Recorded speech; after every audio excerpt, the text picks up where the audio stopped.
How did it feel to be back on a Star Wars set after 30 years? You know, it might have felt silly to be going back and playing a character that you played 40 years ago, but it didn't. And it didn't because there was a clear job to be done. There was an extension of the character that I thought was interesting and would take the audience to a new place.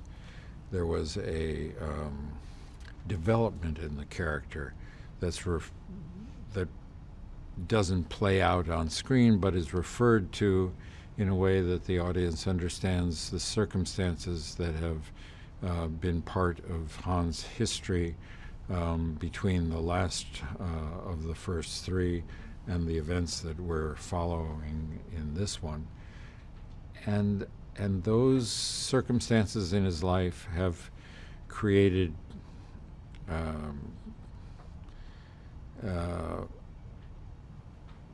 changes which are going to motivate him in different ways than we might expect. So the character has some surprise to him at this point.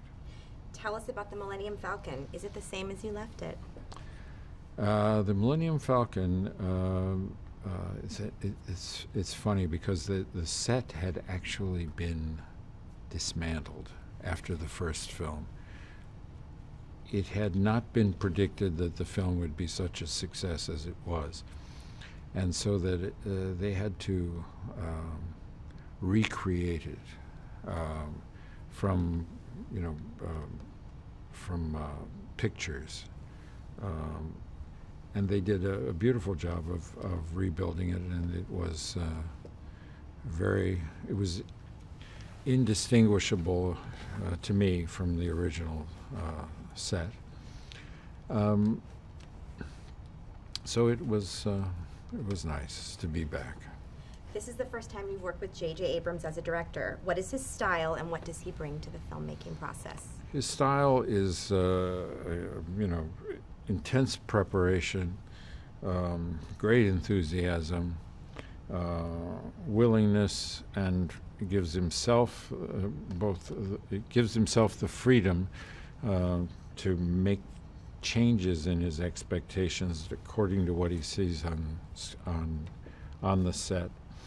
He's collaborative. He is altogether a consummate master of his craft. Last question. What do you think of the newcomers to the franchise, John Boyega and Daisy Ridley?